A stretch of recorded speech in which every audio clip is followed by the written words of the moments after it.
It's been a while. I hope you saw my last video. It explains where I have been and what my absence was for. So please forgive me. If you haven't seen it, please go watch it. I'm not going to explain it in this video. My name is Audra Sargelis, and this is The Secrets of Sex.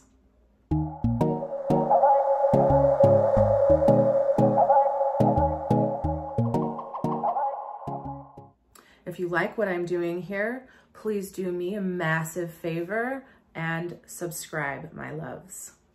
I love you being here and I appreciate it far more than you know. So in our last video before my explanation of where I have been was the 1920s. A lot of the 1920s goes right up into the 30s from that video. So today it's kind of like a 1930s, 1940s kind of thing. So we're just gonna really jump right into it. It was about October of 1939 that the Great Depression hit. And from banks to businesses to investors to regular citizens, people started losing money and most of the population went into poverty. During this madness, there was one industry, however, that did not suffer. And you guessed it, that was prostitution. A woman would be paid around $2 for 15 minutes. Now in today's standard, especially with today's economy, that would probably be $60 for 15 minutes, folks. If they worked for a madam, they got lodging, protection, laundry, food, and baths, and a clean room every day. And the madam would charge the girls anywhere between $3 to $5 a day. So that was what, like 80 or 70 bucks a day? That was a lot of money back then. A lot of money back then. These girls would work anywhere between 8 and 12-hour shifts. And a lot of them went to private parties for millionaires who did not lose their fortunes in the Great Depression, right? And when these girls went into these private parties, they would be paid $100 for the night, plus food and drink, and possibly at times lodging for the night, right? Now, the conversion is like $2,000 from then to now for the night, $2,000. And we think about $100, right? What does $100 buy us now? Not shit. Maybe a tank of gas, right? If we're lucky. Or like 2 bags of groceries. But back then it converted to about $2,000. So, I mean, take a look at that. It was a pretty big deal. Most of the clients' ages, they ranged between the 30s and 40s, and most all of the clients back then in the 30s and 40s were married. Most all of them were. And it was no secret that they had their mistresses, and then they had they did have prostitution, so they were using their girls that they had on a regular basis. So in Japan, however, in 1932, military brothels were created all over occupied Asia. So we're gonna hold on for a second because this is pretty disturbing and may not be suitable for all audiences because it could be triggers or other things, but I just want to make it clear right now that this particular episode kind of deals with not cool things that happen.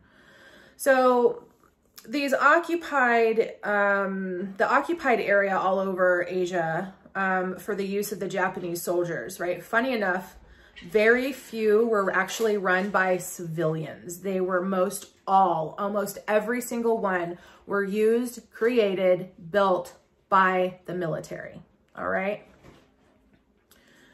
The number of women is estimated by historian Yoshimi Yoshiaki to be around 50 to 200,000 women.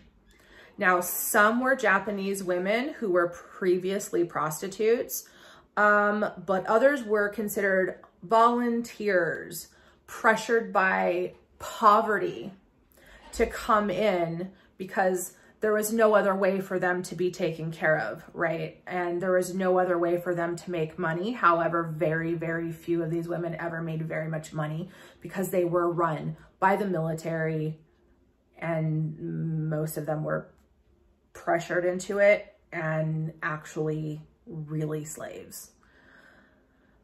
So there were a great number of Korean and Chinese girls who were lured by the promise of gainful employment at restaurants or factories, only to find themselves incarcerated in what was called comfort stations in foreign lands. Other women in Korea and Southwest Asia were rounded up literally at gunpoint and effectively put into sex slavery. That doesn't sound like it was, you know, like, yeah, come and work for me. No, they were literally rounded up at gunpoint and threatened to be tortured, killed, maimed, unless they did these things. And it was really horrible. There's other things. If you have the stomach for it, it is called the Rape of Nanking, and it's a very disturbing, horrible encounter of what happened there. And I can't even go into it. It's too much. May 1933 was the recriminalization of prostitution by Hitler. Nazis outlawed street soliciting. The revised clause of 361/6 criminalized any form of public solicitation that was of a conspicuous manner or was considered a public harassment. The police rounded up tens of thousands of prostitutes in 1933 in massive raids, and they put them in women's concentration camps. I shit you not. Here is where a huge, huge hypocritical thing happens. I'll hit that in a second. Hitler proclaimed that prostitution, and I quote, "The prostitution of love is a terrible poisoning of the health of the national body. Even if its results were not this frightful plague, it would nevertheless be profoundly injurious to man.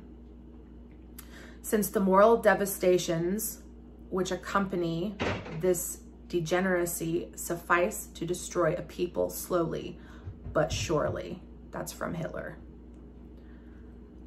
From what I can find, these women who were rounded up were put into these concentration camps and used for sex, tortured, had experiments done on them, and worked to death.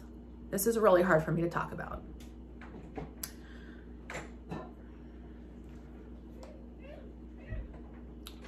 It's horrible.